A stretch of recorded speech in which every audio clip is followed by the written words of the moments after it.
You've probably been hearing quite a lot about the ketogenic diet. In fact, it's become one of the most popular diets around, and a lot of people are now starting to switch over to keto. So in today's video, I'm going to give you guys a full, unbiased explanation of the ketogenic diet. I want you to understand exactly how it works, how to create your own keto diet meal plan from scratch, and both its positives and its negatives, which, believe it or not, an unbiased explanation of keto is rare due to the fact that mostly throughout all of history there have always been those few people that would turn a diet almost into a religion or a cult. This same thing has happened before with the Atkins diet, the South Beach diet, and it's happening right now with the ketogenic diet. This ultimately leads to a lot of misconceptions about the diet. So there are a lot of things that people are doing plain wrong, and you may be making the same mistakes right now. Let's first start with the purpose. What's the purpose of the ketogenic diet? The goal is to force the body into a process known as ketosis, where fats are predominantly burned and used for energy rather than carbohydrates. Macros for the keto diet can vary from plan to plan, but you can expect to have anywhere from 60 to 75% of calories from fat, sometimes even more. Then 15 to 30% of calories coming from protein, and 5 to 10% of calories coming from carbs. The most common recommended ketogenic macro split is 20% protein, 75% fat, and only 5% carbohydrates. This is referred to as the standard ketogenic diet. There's also the cyclical ketogenic diet, where you would cycle 5 days of keto with 2 days of high carbs. Then you have the targeted ketogenic diet, where you're allowed to have carbs before or after your workouts. And last but not least, we have the high protein ketogenic diet, where fat will drop down to around 60% and protein jumps all the way up to 35%. Regardless of which ketogenic diet approach you choose, the purpose remains the same. By drastically reducing carbohydrates and replacing them with healthy fats, your body goes into a metabolic state known as ketosis. Now, it kills me when certain experts claim that the ketogenic diet isn't a low-carb diet. That kills me. If 5 to 10% of your total daily calories coming from carbs, if that's not a low-carb diet, then what is? Keto is just one form of low-carb dieting, just like Atkins is a form of low-carb dieting. For the people that treat keto like a religion, I can't wait to read your comments below. Either way, when you're in ketosis, your body becomes very good at burning fat for energy. Fats will be turned into ketones in your liver, and those ketones will supply energy to your body and to your brain. To put it simply, your body becomes better at using fat for energy. Not only the fat that you eat, so the dietary fat, but also the fat that's stored on your body. One of the ways that it does this is by keeping insulin levels low. Insulin is a fat storage hormone that is released to help shuttle energy from the food you eat into your cells. The ketogenic diet is known to be one of the best ways, besides fasting, to drop your insulin levels lower. And low insulin levels are associated with fat loss. However, there is a misconception out there that your insulin levels will only go up from carbs. Protein will also spike your insulin levels, and if you eat enough fats in one sitting, especially the wrong type of fats like trans fats, that can spike your insulin levels as well. A lot of people that do the ketogenic diet just go absolutely overboard with the unhealthy foods that they pack into their plan. Sure, macro-wise, a bunch of cheese, mayo, and bacon will fit into a 75% fat allowance. However, for your health, these foods are not always the best options.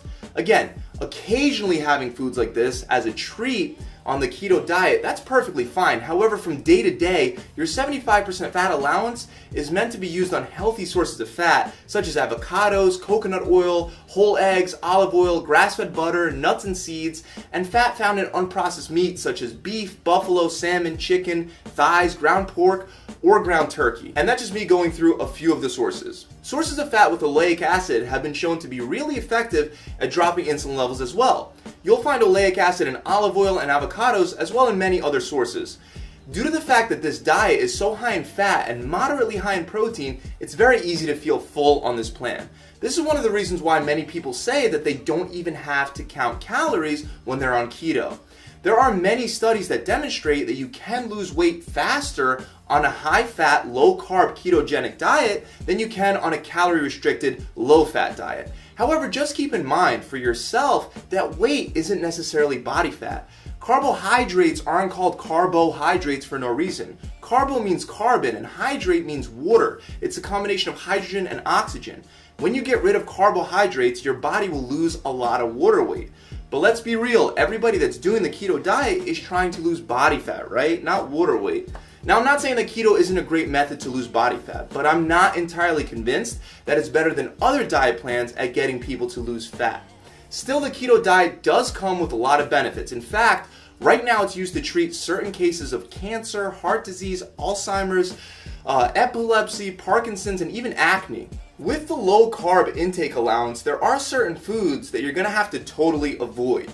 Any food that's high in sugar like candy, soft drinks, smoothies, cake, ice cream, all that stuff obviously has to go. But you also have to get rid of almost all grains and starches, and most fruits except for very small amounts of berries. Many people make the mistake of switching to sugar alcohols while on the keto plan. This is a big mistake because most of this food is not only processed, but it has also been shown to affect ketone levels. Besides foods high in fat and high in protein, you also want to make sure that you definitely include your green vegetables. That's going to be the best way to get your micronutrients into your diet plan, so your vitamins and your minerals, without exceeding your daily carb allowance, right? Now, I know a lot of people that do the keto plan, in an effort to save their carbs, they completely ditch vegetables. And believe me, there are a lot of people doing this that are losing weight right now thinking that they're healthy, but just because you're losing weight doesn't mean that you're being healthy. The problem with this is that the vitamins that you're supposed to get from your green vegetables on a diet that's already low in fruits, if you're skipping out on the veggies, you're going to have a really tough time getting it anywhere else. Another thing you should know about the keto diet is that it's great for endurance type training, such as running long distances or any kind of endurance type training. However, it's not the best for strength and anaerobic explosive movements. Your body prefers to use carbs for the more explosive anaerobic exercise. The other thing is, due to the keto diet being low in grains, you're missing out on some of those micronutrients, and some people might just prefer to have some more carbs in their diet. So for some people, it may be easier to actually stick to a diet with more carbs. Obviously, the ketogenic diet is not for everyone, even though most people can highly benefit from it. The one major point that I want to get across today is that no diet should be written in stone. If you want to variate your ketogenic diet and allow for 20% carbohydrates, you can still make that work and lose plenty of fat. Again, the religious keto people are going to be disagreeing with me like crazy right now, and they're going to claim pretty much that the only keto diet is the keto diet, and that's the only one that works. There are a bunch of different diets that work, and keto is just one of the many choices that you have available to you when choosing a diet plan. If it fits for you, then do it. I'll include a link for a video that'll teach you exactly how to structure your meal plan from scratch. If you enjoyed this video and it helped you out, feel free to subscribe to this channel and hit that bell icon so you can be notified whenever I release new tips and tricks just like this. Also, to speed up your results, you can visit my website, gravitytransformation.com, where we have done-for-you diet, workout, and coaching programs. I'll see you guys soon.